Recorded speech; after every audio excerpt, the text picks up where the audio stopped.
Hi everyone, నేను గీత. ఇవాళ topic వచ్చేసరికి యాంగర్, కోపం. మనలో అందరికీ కోపం రావడం అనేది కామనే అండి. చిన్నదానికి కానివ్వండి, పెద్దదానికి కానివ్వండి, కోపం అనేది వస్తూ ఉంటుంది. అది హ్యూమన్ నేచర్, తప్పేం కాదు. బట్ ఆ వచ్చిన కోపం మనం కంట్రోల్ చేయలేనంతగా, మనం కంట్రోల్ చేసుకోలేనంతగా వస్తే దానివల్ల వచ్చే నష్టాలు ఏంటి? దానివల్ల చాలా రాంగ్ స్టెప్స్ వేస్తూ ఉంటాము, అండ్ మనల్ని మనం డ్యామేజ్ చేసుకుంటాము, అవతల వాళ్ళకు డ్యామేజ్ చేస్తూ ఉంటాం అనమాట.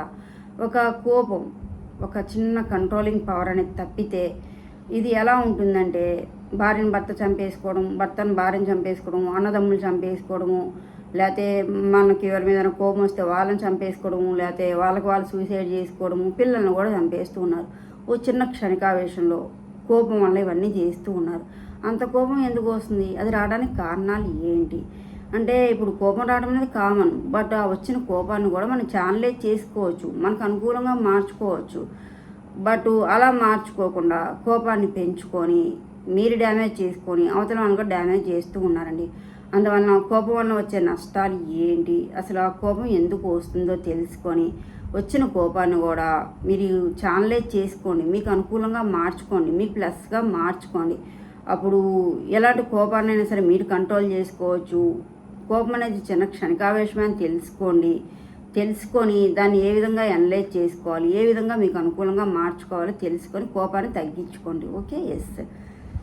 మనకి ఈ కోపం అనేది ఎలా ఉంటుందంటే, external anger, internal anger. Okay, ఇలా కూడా చూసుకోవచ్చు అనమాట. ఇంటర్నల్ యాంగర్ అంటే ఇది ఎలా ఉంటుందంటే, మనకి లోపలే పెట్టేసుకుంటాం అనమాట. ఎవరి మీదైనా కోపం వస్తుంది, కోపం రాగానే మనం వాళ్ళకి బయట చూపించము, లోపలే పెట్టేసుకుంటాం. బట్ వాళ్ళ మీద చాలా కోపం ఉంటుందన్నమాట. బాగా ఉడికిపోతాం, అసలు వాళ్ళని చూస్తే తట్టుకోలేము. కానీ లోపలే ఉంటుంది.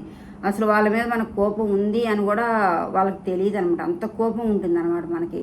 అది లోపలే ఉంటుంది. దీన్ని ఇంటర్నల్ యాంగర్ అంటారండి. బట్ దీనివల్ల ఏంటంటే, ఎక్కువ లోపల పెట్టేసుకోవడం వలన, ఇక్కడ లోపల ఆలోచించి వాళ్ళ గురించి, వాళ్ళ మీద ఎంత కోపం ఉంది అంత కోపం ఉందని ఆలోచించడం వలన బీపీలు, షుగర్లు, and heart diseases, and diabetes ఇవన్నీ చక్కగా అటాక్ అవుతూ ఉంటాయి అనమాట. ఎందువల్ల అంటే మన ఫీలింగ్స్, మన కోపాన్ని లోపలే పెట్టేసుకోవడం వల్ల అనమాట.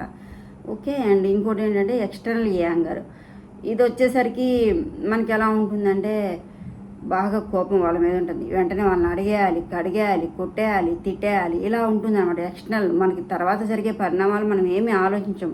ఎక్స్టర్నల్గా మనకు కోపం వస్తే వెంటనే చూపించాలి, వెంటనే అడిగేయాలి, వెంటనే వాళ్ళని తిట్టాలి, వెంటనే వాళ్ళని కొట్టాలి, ఇలా చేస్తూ ఉంటాం. ఇది కూడా నష్టమే కదా. బట్ కోపం ఏదైనా సరే, ఎక్స్టర్నల్ అయినా ఇంటర్నల్ అయినా సరే, దానివల్ల నష్టాలే ఉంటాయి కానీ లాభం అయితే ఎక్కడ ఉండదు అనమాట. Okay, yes. అండ్ మనం ఇంకా కోపాన్ని ఏంటంటే కన్స్ట్రక్టివ్ ఆర్ డిస్ట్రక్టివ్ యాంగర్స్ ఇలా కూడా చూసుకోవచ్చండి. కన్స్ట్రక్టివ్ యాంగర్స్ అంటే ఇది ఎలా ఉంటుందంటే, మన కోపం వస్తుందన్నమాట. వచ్చినా కూడా మనం ఏం చేస్తామంటే దాన్ని డైవర్ట్ చేసుకుంటాము. బాగా కోపం వచ్చింది, ఒక పని చేస్తున్నాము, ఆ పని మీద బాగా కోపం ఉంటుంది. బట్ మనం ఏం చేయాలి, ఆ పని నుంచి డైవర్ట్ అవుతాము, వేరే పని మీద కాన్సన్ట్రేషన్ చేసుకుంటాం. అలా చేసుకోవడం వల్ల ఈ కోపం తగ్గిపోతుంది. అలానే ఒక మనిషి మీద కోపం వచ్చింది, ఆ మనిషి మీద కోపం పెరగకూడదు అంటే మనం మూడుని డైవర్ట్ చేసుకుంటాము. ఆ ప్లేస్ నుంచి కదలటం కానివ్వండి, లేకపోతే వేరే వర్క్ మీద కాన్సన్ట్రేషన్ చేసుకోవడం కానివ్వండి, ఇలా చేస్తూ ఉంటాం అనమాట. ఓకే, అలా మనం డైవర్ట్ అవుతూ ఉంటాం. ఇది కన్స్ట్రక్టివ్ యాంగర్ అంటారు దీన్ని. ఇంకో డిస్ట్రక్టివ్ యాంగర్ కూడా ఉంటుందండి. ఇది వచ్చేసరికి మనకి ఇది ఎలా ఉంటుందంటే, వాళ్ళని కోపం వస్తే వాళ్ళని చంపేయాలి, పొడి చేయాలి, కొట్టాలి, తిట్టాలి, వాళ్ళని డ్యామేజ్ చేయాలి, అసలు వాళ్ళని ఏదో విధంగా నష్టపరచాలి అని చెప్పేసి ఆలోచిస్తూ ఉంటాం. ఇది డిస్ట్రక్టివ్ యాంగర్ అనమాట. ఇప్పుడు ఇవాళ రేపు ఎంతమంది కన్స్ట్రక్టివ్ యాంగర్ కింద ఫాలో అవుతున్నారు? అందరూ లోపల కోపాలు పెట్టేసుకుని డిస్ట్రక్టివ్గానే ఫాలో అవుతున్నారు. దానివల్ల ఎక్కువ హెల్త్ ఇష్యూస్ తెచ్చుకోవడము, ఎక్కువ మీకు మీరు డ్యామేజ్ చేసుకోవడము, మీరు నష్టపోవడము, వేరే వాళ్ళు నష్టపరచడం, ఇవన్నీ చేస్తూ ఉంటున్నారనమాట డిస్ట్రక్టివ్ యాంగర్ వల్ల. అందువల్ల కోపం వస్తే కన్స్ట్రక్టివ్గా తీసుకోండి, మైండ్ని డైవర్ట్ చేసుకోండి. Okay, yes. ఇవన్నీ ఓకే. అసలు మన కోపం రావడానికి కారణాలు ఎందుకు వస్తుంటాయి? కోపం అనేది జనరల్గా అంటే చేంజింగ్ అంటే, ఇప్పుడు మనం మంచి వైపు వెళ్తున్నాము, మంచి రూట్లో ఉంటున్నాము, వేరే వాళ్ళు ఎవరైనా మన కళ్ళ ముందు తప్పు చేస్తే నువ్వు మారు, నువ్వు అలా తప్పు చేయక అని చెప్తాము, చేంజ్ చేయాలని చూస్తాము. మనం మంచిగా ఉన్నాము, అందరూ కూడా మంచిగా ఉండాలని ఆలోచిస్తాము, చేంజ్ చేయాలని చూస్తాము. బట్ వాళ్ళు చేంజ్ అవుతారా? No change. దానివల్ల ఏమవుతుంది? కోపం వస్తుంది, అవునా? అండ్ నెక్స్ట్ అనేసరికి పాస్ట్ని మార్చాలని చూస్తారు. జరిగిపోయిన దానికి నేను ఇంత నష్టపోయాను, ఇంత బాధపడ్డాను, అది మారిపోతే బాగుండు అని చెప్పేసి అనుకుంటూ ఉంటారు. పాస్ట్ మారుతుందా? మారదు కదా. దానివల్ల కోపం వస్తుంది అనమాట. అండ్ ఇంకోటి ఏంటంటే ఇగ్నోరింగ్ అనమాట. ఒకరు లెక్క చేసుకోకపోవడము, తక్కువ చేసి చూడము, చిన్న చూపు చూసుకోవడము, ఇలా ఒకరికొకరు చేసుకోకపోవడము. మనకి ఎవరైనా విలువ ఇవ్వకపోతే మనకు కోపం వస్తుంది, మనం ఎవరికైనా వాల్యూ ఇవ్వకపోతే వాళ్ళకి కోపం వస్తుంది అనమాట. దీనివల్ల కూడా మనం కోపం అనేది ఫేస్ చేస్తూ ఉంటాము. అవునా. అండ్ ఇంకోటి ఏంటంటే ఫుల్ఫిల్ వర్క్స్. మనం ఏదన్నా వర్క్ చేయాలనుకోండి, ఆ వర్క్ అవ్వదు, టైంకి చేయలేకపోతాము, దానివల్ల కోపం వస్తుంది. ఏమైనా చేయాల్సిన పనులు ఉంటాయి, ఆ పని చేయలేకపోతాము, దీనివల్ల కూడా మనం కోపం ఫేస్ చేస్తూ ఉంటాము. అవునా. అండ్ ఇంకొకటి వచ్చేసరికి అహంకారం అనమాట. ఈ అహంకారం ఉన్న వాళ్ళకు కూడా ఎక్కువ కోపం వస్తుందండి. వాళ్ళు ఎక్కువ జలస్ ఫీల్ అవుతుంటారు, ఎక్కువ ఇన్ఫీరియారిటీ కాంప్లెక్స్ ఫీల్ అవుతూ ఉంటారు, ఎక్కువ కంపేర్ చేసుకుంటూ ఉంటారు. అండ్ అలా చేసుకోవడం వల్ల ఇలాంటి పీపుల్కి కూడా కోపం అనేది ఎక్కువ వస్తూ ఉంటుంది అనమాట. అండ్ ఇంకోటి ఏంటంటే మనం తీసుకోవచ్చు అనమాట టీవీ సీరియల్స్. అసలు టీవీ సీరియల్స్ చూస్తుంటే దీన్ని ఎలా పోర్ట్రేట్ చేస్తున్నారంటే, టీవీ సీరియల్ ఎక్కువ లేడీస్ని విలన్లుగా చేస్తున్నారండి. వాళ్ళ బాడీ లాంగ్వేజ్ని చేంజ్ చేయడము, వాళ్ళ డైలాగ్స్ని విలన్లుగా మార్చడము, ఇలా అంతా లేడీస్ని ఎక్కువ విలన్లుగా చూపిస్తున్నారు. అవునా. ఇది ఇలా చూపించడం వల్ల ఏంటంటే మనకు తెలియకుండానే సబ్ కాన్షియస్గా మైండ్ అనేది ఎలా ఆలోచిస్తుందంటే, ఇలా ఉండాలా, ఇంట్లో వాళ్ళతో ఇలా ట్రీట్ చేయాలా, ఇలా బిహేవ్ చేయాలా, ఇలా ఆటోమేటిక్గా ఇలా కోపంగా ఉండాలా ఇంట్లో వాళ్ళతో అని చెప్పేసి మైండ్ ఆలోచిస్తుంది అనమాట. ఇది కూడా కోపం రావడానికి ఒక రీజన్ అనమాట. ఇలాంటివన్నీ కోపం రావడానికి కారణాలు అవుతూ ఉంటాయండి. జనరల్గా అన్నీ వీటి చుట్టూనే బేసే ఉంటాయి. అవునా. బట్ వీటి వల్ల నష్టాలు ఏంటి? ఎంత కోపం వస్తుంది మనకి దీనివల్ల మనం ఏం నష్టపోతున్నాం అంటే, మన ఫ్యామిలీని మిస్ అవుతాము, ఫ్యామిలీలో హ్యాపీగా ఉండలేము, హ్యాపీగా చూసుకోలేము, ఎక్కువ జలస్ ఫీల్ అవుతూ ఉంటాము, కంపేర్ చేసుకుంటూ ఉంటాము, రిలేషన్స్కి దూరం అవుతూ ఉంటాము. వాళ్ళు ఎలా బిహేవ్ చేస్తారో మనం అలానే బిహేవ్ చేస్తాము, మన బిహేవియర్ని బట్టే వాళ్ళ బిహేవియర్ కూడా ఉంటుందన్నమాట. దానివల్ల రిలేషన్స్ కూడా దూరం అవుతూ ఉంటారు. ఇవాళ రేపు రిలేషన్స్ ఎక్కడ కలిసి ఉంటున్నారండి? బాగా జలసీలు ఫీల్ అవటము, కంపేర్ చేసుకోవడము, ఇలా చేస్తూ ఉంటారు. కుటుంబాలకు దూరం అవుతూ ఉంటున్నాం అనమాట, ఎక్కువ కోపం అనేది రావటం వలన. అండ్ ఇంకోటి ఏంటంటే ఎక్కువ బ్యాడ్ హ్యాబిట్స్కి లోన్ అవుతూ ఉంటున్నారు కొంతమంది. ఏంటంటే డిప్రెషన్కి లోన్ అవటము, లోన్లీగా ఫీల్ అవటము. జెంట్స్ అయితే కనుక కోపాన్ని తట్టుకోలేక, వేరే వాళ్ళ మీద కోపం వస్తే కంట్రోల్ చేసుకోలేక స్మోకింగు, డ్రింకింగు, ఇలాంటివన్నీ బ్యాడ్ హ్యాబిట్స్ ఎక్కువ అలవాటు చేసుకుంటూ ఉంటున్నారండి. కోపం వలన ఇలా నష్టాలని చాలా ఉన్నాయి. మనకి బాగా కోపం వచ్చిందనుకోండి, డ్రైవింగ్ చేస్తాము, ఆ ఇంపాక్ట్ అనేది కంపల్సరీ డ్రైవింగ్ మీదే పడుతుంది అనమాట. యాక్సిడెంట్ చేస్తాము, మనకి హాని చేసుకుంటాము, అవతల వాళ్ళకు కూడా హాని చేస్తూ ఉంటాము. కోపం వల్ల ఇన్ని నష్టాలు వస్తూ ఉంటాయన్నమాట. బట్ కాజెస్ అంటే దీనికి ఇది సైంటిఫిక్గా ప్రూవ్ అయిందండి. ఎక్కువ నాన్ వెజ్ని తగ్గించండి. ఎవరైతే ఎక్కువ నాన్ వెజ్ తింటారో, బాగా కోపం వచ్చేవాళ్ళు, మీరు కొంతకాలం నాన్ వెజ్ని తగ్గించండి, ఎక్కువ శాకాహారాన్ని తీసుకుంటూ ఉండండి. ఇది సైంటిఫిక్గా ప్రూవ్ అయిందండి. నాన్ వెజ్ తింటుంటే ఎక్కువ కోపం అనేది ఎక్కువ ఫేస్ చేస్తూ ఉంటున్నారంట.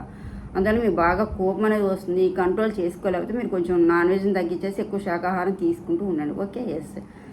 ఓకే. మరి మనం కోపాన్ని ఏ విధంగా తగ్గించుకోవాలి? ఓకే. ఫస్ట్ ఎక్నాలెడ్జ్మెంట్ యాంగర్ అంటే మనం తెలుసుకోవాలి మనకు కోపం దేని వలన వస్తుంది, ఎవరి వలన వస్తుంది అనేది ముందు మనం గుర్తుపట్టుకోవాలి. అసలు ఎందుకు నేను కోపపడుతున్నాను, నాకు కోపం రావడానికి కారణాలు ఏంటి, దేని వలన వస్తుంది, ఒకసారి మనం గుర్తుంచుకోవాలన్నమాట, గుర్తుపెట్టుకోవాలి. ఇలా వస్తుందా కోపం, దీనివల్ల వస్తుందా కోపం అని చెప్పేసి మనం తెలుసుకోవాలి, అర్థం చేసుకోవాలి. నెక్స్ట్ ఏంటంటే మీకు మీరు మోటివేట్ చేసుకోండి, మీకు మీరు సజెషన్స్ ఇచ్చుకోండి. ఓకే, నాకు కోపం దీనివల్ల వచ్చిందా, వీళ్ళ వలన వచ్చిందా, ఈ మనుషుల వలన వచ్చిందా అని చెప్పేసి మీకు మీరు సజెషన్స్ ఇచ్చుకోండి. అలా రావడం వల్ల ఏంటి అంటే, నేను నష్టపోతున్నాను, నేను నష్టపోయేది కాకుండా వాళ్ళకు కూడా నష్టం చేస్తున్నాను అని మీకు మీరు సజెస్ట్ చేసుకోండి. ఫస్ట్ మీరు గుర్తుపెట్టుకోండి, గుర్తుగా చూసుకోండి అసలు కోపం మీకు దేనికి వస్తుంది, దేని వలన వస్తుంది అని చెప్పేసి మీరు గుర్తుపెట్టుకుంటే దానికి మీరు సజెషన్ ఇచ్చుకోవచ్చు. ఓకే, నాకు కోపం దీని వలన వస్తుంది, అందువల్ల నేను ఎక్కువ నష్టపోతున్నాను, వాళ్ళని కూడా ఎక్కువ డ్యామేజ్ చేస్తున్నాను అని చెప్పేసి మీరు సజెస్ట్ చేసుకుంటూ ఉండండి. అండ్ ఇంకోటి ఏంటంటే కంట్రోల్ యాంగర్. మరి కోపాన్ని కంట్రోల్ చేసుకోవాలి. ఏ విధంగా కంట్రోల్ చేసుకోవాలంటే ఫస్ట్ స్టెప్ వచ్చేసరికి స్టే ఏవే. మీకు కోపం వచ్చిందనుకోండి, దూరంగా ఉండండి. దేనికి మీ కోపం ఎవరి వలన వస్తుంది, మనుషుల వలన వస్తుందా, సిచ్యువేషన్స్ వలన వస్తుందా, ఆ ప్రదేశాలను చూడటం వలన వస్తుందా, దేని వలన వస్తుంది, ఆ ప్రదేశాలకి, ఆ మనుషులకి, ఆ సిచ్యువేషన్స్కి దూరంగా వెళ్ళిపోండి. మీరు దగ్గర ఉంటే ఏంటి, ఎక్కువ టాపిక్స్ పెరిగిపోతాయి, మాటలు పెరిగిపోతూ ఉంటాయి, కోపం అనేది తగ్గదు, మాట పెరిగిపోతుంది అనమాట. ఆ సిచ్యువేషన్స్కి, ఆ మనుషులకి, ఆ ప్రదేశాలకి దూరంగా ఉండండి, దూరంగా వెళ్ళిపోండి. మీకు కోపం అనేది తగ్గుతూ వస్తుంది అనమాట. ఓకే అండ్ సెకండ్ స్టెప్ వచ్చేసరికి stay calm and stay cool అనమాట. అంటే ఇప్పుడు బాగా కోపం వస్తే ఒక్కోసారి బయటికి వెళ్ళలేని పరిస్థితి, వాటి నుంచి దూరంగా వెళ్ళలేని పరిస్థితి. అప్పుడు మీరు ఏం చేయాలి? కామ్గా ఉండండి, కూల్గా ఉండండి. మీరు ఎంత కామ్గా ఉంటే, ఎంత కూల్గా ఉంటే మీకు కోపం అనేది అంత తగ్గుతూ వస్తుంది అనమాట. మాటకు మాట పెరిగితే, మనిషికి మనిషి రెట్టించుకుంటే కోపం పెరుగుతుంది, ఆవేశాలు పెరుగుతాయి. ఆ టైంలో ఏదైనా జరగవచ్చు అనమాట.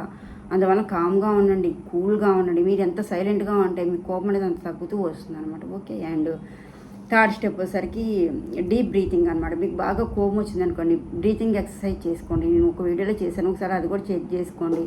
ఆ బ్రీతింగ్ ఎక్సర్సైజ్ వలన కంపల్సరీ కోపం అనేది తగ్గుతూ వస్తుందండి. మీరు గాలిని లోపలికి పీల్చి బయటికి వదలండి. ఇలా 5 టైమ్స్ చాలండి. 5 టైమ్స్ చేసుకోండి, కంపల్సరీ మీకు ఎగ్జాక్ట్లీ కోపం అనేది 100% తగ్గుతుంది అనమాట. బ్రీతింగ్ ఎక్సర్సైజ్ ఆ టైంలో చేసుకుంటూ ఉండండి. ఓకే అండ్ ఇంకోటి ఏంటంటే పోస్ట్ పోన్ యువర్ వర్క్స్. ఇప్పుడు మీకు కోపం వచ్చింది, ఆ కోపంలో మాట్లాడుకుంటున్నారు, కానీ ఆ పని మీరు ఆ మనిషితో చేయించుకోవాలి. ఆ మనిషికి మీరు ఆ వర్క్స్ చెప్పాలి, కానీ ఆ టైంలో చెప్పకండి. ఆ టైంలో మీరు చెప్పలేరు, మీరు చెప్పినా కూడా వాళ్ళు వినలేరు అనమాట. అందువలన మీరు చెప్పాల్సిన పనులు కానివ్వండి, వాళ్ళతో చేయించుకోవాల్సిన పనులు కానివ్వండి పోస్ట్ పోన్ చేయండి, నెక్స్ట్ చేసుకోండి. అంతేగాని ఆ టైంలో మీరు ఆ పని ఇప్పుడు చేయాల్సిందే, ఈ పని ఇప్పుడు జరగాల్సిందే అంటే వాళ్ళు చేయరు అండ్ మీరు చెప్పలేరు. గొడవ అనేది ఎక్కువ అవుతుంది, ఎక్కువ ఇష్యూస్ అవుతూ ఉంటాయి అనమాట. పనులను పోస్ట్ పోన్ చేస్తూ ఉండండి ఆ టైంలో ఎక్కువ కోపం వస్తాయి అనమాట. ఓకే ఎస్ అండ్ ఇంకోటి ఏంటంటే కీప్ యువర్ బిజీ. మీరు ఎంత బిజీగా ఉంటారో అంత బిజీగా ఉండండి. ఆ కోపం తగ్గించుకోవాలంటే ఆ పనిని మొత్తం అక్కడి నుంచి మొత్తం బయటకు వచ్చేసి వేరే పని మీద బిజీగా అవ్వండి. బయటకు వెళ్తారు, మూవీకి వెళ్తారు, షాపింగ్కి వెళ్తారు, ఏదన్నా చేసుకోండి, లేకపోతే మ్యూజిక్ వినండి, చక్కగా మైండ్ రీఫ్రెష్ చేసుకోండి, కూల్గా ఉండండి, బిజీగా ఉండండి. మిమ్మల్ని మీరు బిజీగా మార్చుకోండి, కంపల్సరీ మీరు కూల్ అవుతూ ఉంటారనమాట. ఓకే ఎస్ అండ్ ఇంకోటి వచ్చేసరికి మెడిటేషన్ అనమాట. ఎక్కువ మెడిటేషన్ చేస్తూ ఉండండి. మెడిటేషన్ అనేది చక్కగా మైండ్ని కంట్రోల్లో ఉంచుతుంది, కూల్గా ఉంచుతుంది, కోపాన్ని తగ్గిస్తుంది. అందరికీ తెలిసిందే కదా. ఎక్కువ మెడిటేషన్ చేసుకుంటూ ఉండండి కోపం వస్తే అనమాట. ఇవన్నీ ఫాలో అవ్వండి, చక్కగా కోపాన్ని తగ్గించుకోండి. కోపం అనేది ఒక్క నిమిషమే అండి. ఆ క్షణిక ఆవేశంలో మనం తగ్గించుకుంటే కనుక మనకు చాలా యూజెస్ అనేది ఉంటాయండి, లేకపోతే చాలా నష్టపోతూ ఉంటాం అనమాట. మీకు కోపం వచ్చిందనుకోండి, మీ కోపాన్ని మంచిగా తీసుకోండి, మంచి వైపు మీ రూట్ని మార్చుకోండి. ఇప్పుడు ఒక మనిషి మీద మీకు కోపం వచ్చింది, ఇరిటేషన్గా ఉంది, అప్పుడు మీరు ఏం చేస్తారు? మీ వర్కింగ్ స్కిల్స్ పెంచుకోండి, మీరు సక్సెస్ని చూడండి. మీ సక్సెస్ చూసి మీ శత్రువులు కూడా మీకు మిత్రులుగా మారుతారు, మీ కోపం తగ్గుతుంది. వాళ్ళెవరో కోపం తెప్పించారని చెప్పేసి మీరు ఇరిటేట్ అయ్యి మీ హెల్త్ని పాడు చేసుకుంటే ఏది రాదు కదా. మీ వర్కింగ్ స్కిల్స్ పెంచుకోండి. కోపం వస్తే అటు మైండ్ డైవర్ట్ చేసుకోండి, కంపల్సరీ మీరు సక్సెస్లో ఉంటారు. మీ మీద కోపడిన వాళ్ళు కూడా మీకు మిత్రులుగా మారుతారనమాట. ఇవన్నీ ఫాలో అయితే కోపం అనేది క్షణికావేశమే అండి. ఒకసారి మీరు కంట్రోల్లో ఉండండి, కంట్రోల్ చేసుకోండి. ఇవన్నీ ఫాలో అయ్యి మంచిగా సక్సెస్ వైపు వెళ్తూ ఉంటారు. అండ్ మీరు డ్యామేజ్ చేసుకోవసరం లేదు, వేరే వాళ్ళని కూడా డ్యామేజ్ చేయవసరం లేదనమాట. అండ్ ఎంత కోపం వచ్చినా కూడా, ఎవరి మీద ఏమొచ్చినా కూడా అన్నిటికీ కాలి మీద సమాధానం చెప్తుందండి. దానికి మీరు ఓపికగా ఉండండి, ఓర్పుగా ఉండండి, కోపాన్ని తగ్గించుకోండి. ఇవన్నీ ఫాలో అవ్వండి. కోపం అనేది మనకి నష్టమే చేస్తుంది, కానీ లాభం అనేది ఎప్పటికీ ఉండదని తెలుసుకోండి. ఇవన్నీ ఫాలో అయ్యి ఓకే. వీడియో నచ్చితే లైక్ చేయండి, షేర్ చేయండి, సబ్స్క్రైబ్ చేయండి. Thank you.